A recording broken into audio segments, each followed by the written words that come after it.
ICAI ने campus placement के लिए जो नोटिफिकेशन है वो रिलीज़ कर दी है और डेट्स भी रिलीज़ कर दी है और ऑनलाइन पोर्टल भी उनका अवेलेबल है।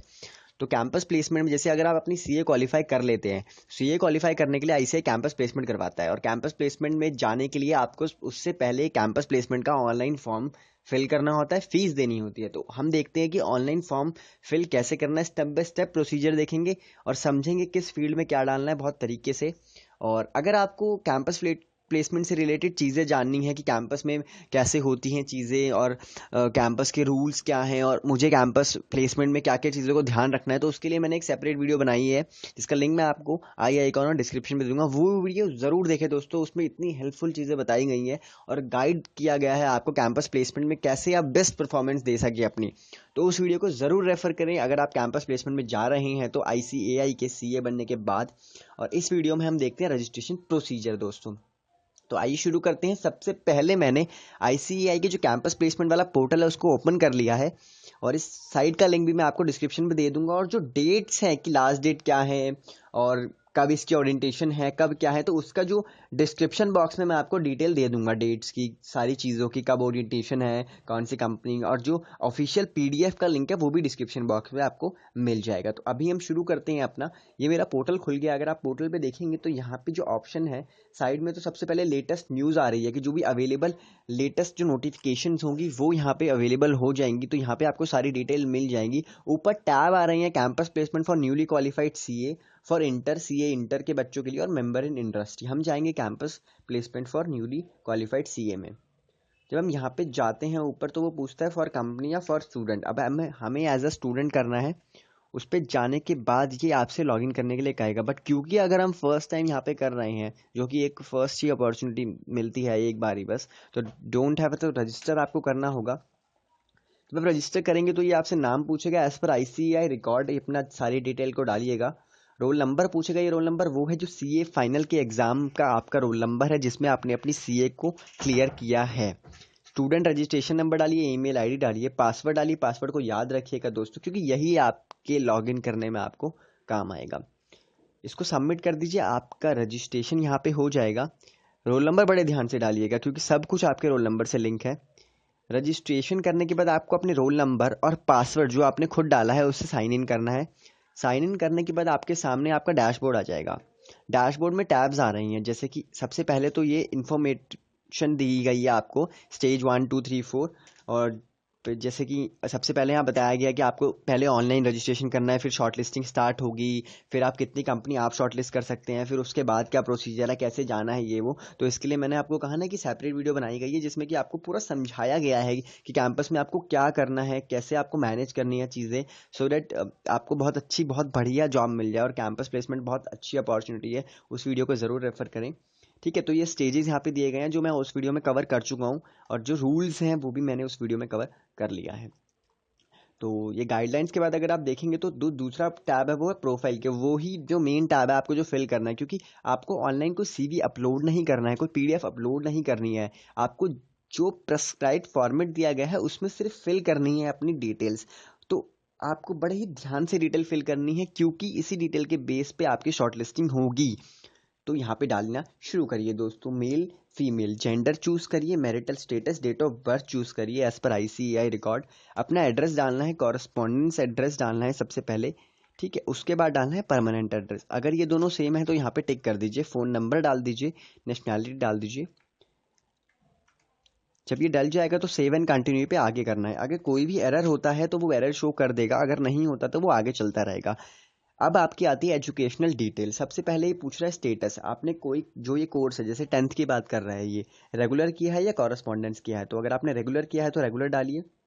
बोर्ड सिलेक्ट कीजिए, ईयर जिस ईयर में क्वालिफाई किया है और परसेंटेज कितनी आपने स्कोर की थी वो डालिए। ऐसे ही 12th के लिए डालिए। फिर अगर आपकी ग्रेजुएशन है तो यहाँ पे पूछ रहा है, ग्रेजुएशन है तो ग्रेजुएशन की डाल दीजिए। पोस्ट ग्रेजुएशन है तो फिर सीए की डिटेल मांग रहा है आपसे, सीए फाउंडेशन के बारे में पूछ रहा है। देखिए यहाँ पे लिखा है if you have not appeared for CPT और तो प्लीज सिलेक्ट नॉट अप्लीकेबल। ये किन पे अप्लाई होगा? ये होगा डायरेक्ट एंट्री वालों पे। अगर आप डायरेक्ट एंट्री से तो आपने ऑब्वियसली सीए फाउंडेशन या सीपीटी तो दिया नहीं होगा, तो आप ठीक है यहाँ पे नॉट अप्लीकेबल सिलेक्ट कर दीजिए। अगर है तो आप अपना डालिए, यहाँ पे मंथ डालिए, ईयर डालिए, कब आपने क्लियर किया, रैंक डालिए और अटेम्प्ट डालना है आपको, फर्स्ट अटेम्प्ट, या सब्सिक्वेंट। फर्स्ट में है तो फर्स्ट क्लिक कीजिए, सब्सिक्वेंट तो सब्सिक्वेंट। यहाँ पे लिखना है फाउंडेशन अटेम्प्ट काउंट, कितने अटेम्प्ट में आपने फाउंडेशन क्लियर किया, 1 से लेके 2 3 4 कितने आपको अटेम्प्ट लगे, ठीक है। उसके बाद इंटर की ऐसे ही सेम डिटेल डालनी है।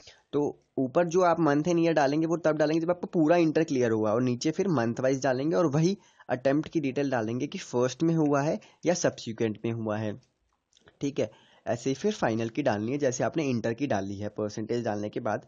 और अगर आपकी कोई रैंक वगैरह है तो यहाँ पे आप डाल सकते हैं।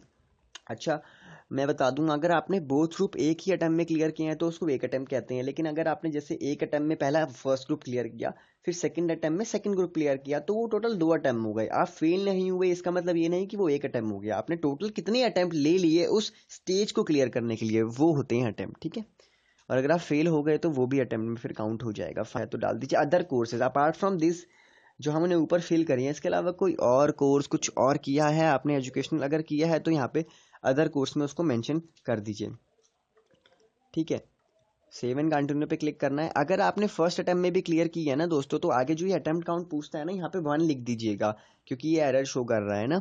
तो फर्स्ट में करने के बाद इसको 1 लिख दीजिएगा। सेव एंड कंटिन्यू पे क्लिक, जो टैब है एजुकेशनल डिटेल के बाद वो आएगा ट्रेनिंग डिटेल्स का। आपकी ट्रेनिंग डिटेल में आपको डालनी है अपनी आर्टिकलशिप से रिलेटेड जो डिटेल्स हैं वो, ठीक है। अब ट्रेनिंग डिटेल में देखिए सबसे पहले पूछ रहा है कि क्या आपकी एमसीएस जीएमसीएस कंप्लीट है। आपको अगर कैंपस अटेंड करना है तो एमसीएस वगैरह कंप्लीट होनी चाहिए। अगर आप यहाँ पे यस करेंगे तो वो पूछेगा कब कंप्लीट हुई, नो करेंगे तो वो पूछेगा कब तक कंप्लीट हो जाएगी। इसका मतलब ये है कि ऐसा ज़रूरी नहीं कि आप जिस दिन ये फॉर्म की लास्ट डेट है उस दिन कंप्लीट करनी है। जो ओरिएंटेशन होती है ना, उससे पहले की डेट आप डाल देंगे तो ये एक्सेप्ट कर लेगा। तो ओरिएंटेशन से पहले आप कंप्लीट कर लीजिए। अपनी जीएमसीएस मेंबरशिप के बारे में पूछ रहा है तो डाल दीजिए, नहीं है तो वो पूछेगा कब तक अप्लाई करोगे, उसकी डेट डाल दीजिए।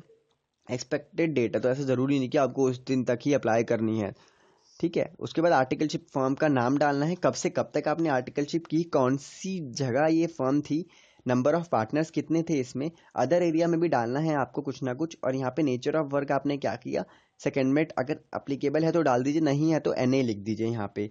कंपनी, जिस कंपनी का आपने काम किया है, जो आपके क्लाइंट से जो आपने हैंडल किया है, वो यहाँ पे डालने हैं और उनकी रिस्पेक्टिव इंडस्ट्रीज यहाँ पे डालनी है, ठीक है। ये डिटेल डालनी है आर्टिकलशिप के लिए। अगर आपने मोर देन 1 फॉर्म में आर्टिकलशिप किया है तो यहाँ पे प्लस का साइन है, उस पर क्लिक करके आप डिटेल मेंशन कर सकते हैं। जैसे आपने आर्टिकलशिप की डिटेल मेंशन की है वैसे इंडस्ट्रियल ट्रेनिंग की मेंशन की है, अगर आपने की है तो। अगर आपने नहीं की तो आप माइनस वाले साइन पे क्लिक करके इसको हटा सकते हैं, इंडस्ट्रियल ट्रेनिंग वाले ऑप्शन को। और अगर आपको और ऐड करना है तो आप प्लस करके ऐड कर सकते हैं, क्योंकि कई बार क्या होता है ट्रांसफ़र ले लेते हैं तो मोर देन 1 फॉर्म भी हो जाती हैं। बट डेट को सही से सिलेक्ट कीजिएगा। ये आपका ट्रेनिंग का हो गया। उसके बाद पूछता है वर्क एक्सपीरियंस। देखिए अगर आप वर्क एक्सपीरियंस में यस करेंगे ना तो वो पूछेगा कब से कब तक काम किया और उस ऑर्गेनाइजेशन का नाम बताइए, लोकेशन बताइए, कितने वहाँ पे एम्प्लॉयज़ थे। तो अगर आपके पास है कोई वर्क एक्सपीरियंस, सैलरी वगैरह पूछेगा, कुछ है भाई आपने किया है कहीं काम, तो डाल दीजिए। अदरवाइज आप नो करके यहाँ पे आगे बढ़ सकते हैं। अगला टैब है आपकी अचीवमेंट, हॉबीज़ को लेके। हर चीज़ पे फिल्टर लगता है आपकी सिलेक्शन के लिए, तो बड़े ही ध्यान से डालिएगा। अगर आपने कोई स्कॉलरशिप ली है तो वो पूछ रहा है, कोई प्राइज़ कभी जीता है, किसी मेडल किसी स्पोर्ट्स में, वो पूछ रहा है, डिबेट में कोई प्राइज़ जीता हो, कोई सोशल प्रोग्राम में पार्टिसिपेट किया हो, या अपार्ट फ्रॉम दिस आपकी कोई और अचीवमेंट हो तो वो भी आप अदर में स्पेसिफाई कर सकते हैं। बट यहाँ पे एक बात लिखी है, please bring proof during interview, तो ये ध्यान रख लीजिएगा, हवा में मत डाल दीजिएगा, आपसे प्रूफ की डिमांड की जा सकती है। हॉबीज़ में डालिए अपनी हॉबीज़, जो भी आपकी हॉबीज़ आपको लगता है डालनी चाहिए, आपके ऊपर है, आप डालिए, आगे बढ़िए। जॉब प्रेफरेंस पूछ रहा है, पोस्टिंग कहाँ चाहिए, एनीवेयर इन इंडिया या फिर सिर्फ कहीं भी है, यस या नो स्पेसिफाइड। जो मेरा तो यही मानना है यस करना चाहिए यहाँ पे। पासपोर्ट यस है, नो है, अगर यस करोगे तो नंबर मांगेगा। ट्रांसफ़र वाली पोस्ट आपको एक्सेप्ट है कि नहीं है, यस या नो। मेरा मानना है यस करना चाहिए। आपने कभी जो 4 वीक वाली रेजिडेंशियल प्रोग्राम होता है उसमें पार्टिसिपेट किया था तो ये तो एक्चुअल बेसिस पे कर दीजिए। Are you ready to place outside India, yes या नो, ये आपकी अपनी चॉइस है। सैलरी डालनी है, सैलरी बड़े ही ध्यान से डालिएगा, मिनिमम 4,50,000 जैसे यहाँ पे मेंशन है वो डालना है। बहुत ज़्यादा सैलरी मत डालिएगा, बहुत रेंज सही से सैलरी डालिएगा। और एक बात ध्यान रख लीजिएगा, अगर कोई कंपनी जो 10 लाख ऑफर कर रही है, अगर आपने यहाँ पे 7 डाल दिया तो इसका मतलब ये नहीं कि आपको 7 मिलेंगे, आपको मिलेंगे 10। जो preference of for kind of industry, मेरा ये कहना है कि यहाँ पे जितनी मैक्सिमम हो सके वो चूज़ करिए। अगर आपको किसी इंडस्ट्री में बिल्कुल भी नहीं जाना तो ही नो करिए, अगर आप जाने के लिए हल्का सा भी कंफर्टेबल है तो यहाँ यस करिए। एरिया ऑफ वर्क यस करिए। कैटेगरी डालिए, यहाँ पे कैटेगरी बहुत ज़रूरी है। अगर आपके पास कोई सर्टिफिकेट है तो आप यहाँ पे रिजर्वेशन का बेनिफिट ले सकते हैं, क्योंकि जो पीएसयू आती है ना, वो पीएसयू के लिए मेन यहाँ पे मांगते हैं ये लोग, क्योंकि प्राइवेट में तो नेसेसरी होता नहीं है। फिजिकली के बारे में बताइए इम्पेयर्ड है या नहीं। उसके बाद देखिए आई डिजाइड, ये बहुत ज़रूरी है। आपको डालना है सबसे पहले फर्स्ट कैंपस सेंटर, यानी आपका बिग सेंटर कौन सा होगा, बड़े ध्यान से चूज करिएगा, चेंज नहीं कर पाएंगे बिग सेंटर, बड़े ध्यान से, ठीक है। उसके बाद डालना है small centre, big centre, small centre, और जहाँ पे आपकी ओरिएंटेशन करनी है वो डालना है, वो बिग सेंटर में ही होगी। तो जहाँ आपने बिग सेंटर चूज किया उसके अलावा दूसरे बिग सेंटर में भी आप ओरिएंटेशन ले सकते हैं, तो वो आप चूज करिए, बड़े ध्यान से कीजिएगा दोस्तों। ये अपलोड करिए, फोटो पहले डिसाइड कर लीजिएगा, हड़बड़ी मत कीजिएगा फॉर्म भरने की। अपलोड कीजिए, फोटो 100 KB में होनी चाहिए। फोटो का जो नाम होगा वो आपका जो सीए फाइनल का रोल नंबर है वो होगा, देखिए यहाँ पे एग्जाम्पल में दिया भी हुआ है, तो कुछ भी नाम मत रख दीजिएगा, उसका 100 KB तक की फोटो होनी चाहिए। फोटो ये इसलिए मांग रहे हैं, जो आपका आईडी कार्ड जनरेट होगा ना फॉर कैंपस प्लेसमेंट, उसमें यही फोटो लगी होगी, तो फोटो डाल दीजिएगा अच्छी सी प्रोफेशनल। उसके बाद आगे बढ़ेंगे। आगे बढ़ने के बाद ये जो डिटेल आपने डाली है उसमें बोलेगा कि ठीक है, डिटेल डिक्लेरेशन लेगा, और फाइनल सबमिट करवाने के बाद वो आपसे फीस मांगेगा, फीस पे कर देंगे। उसके बाद फीस पे करने के बाद आपकी प्रोफाइल जनरेट हो जाएगी, आपको आईडी कार्ड भी इशू हो जाएगा। आईडी कार्ड प्रोफाइल का प्रिंट लेना है आपको, उसको अच्छी तरह चेक कर लीजिएगा, कैंपस प्लेसमेंट में अपीयर होएगा, और अपना बेस्ट दीजिएगा दोस्तों। और कोई भी डाउट होता है आप मुझसे पूछ सकते हैं कमेंट बॉक्स में। अगर आपको लगता है कोई स्पेसिफिक टॉपिक पे वीडियो ही चाहिए तो मुझे बता सकते हैं, दूसरी वीडियो को जरूर रेफर कीजिएगा मेरी वाली। और आप सभी को कैंपस प्लेसमेंट की बहुत ऑल द बेस्ट, बहुत अच्छी जगह आपको जॉब मिले, ऑल द बेस्ट दोस्तों, बाय बाय।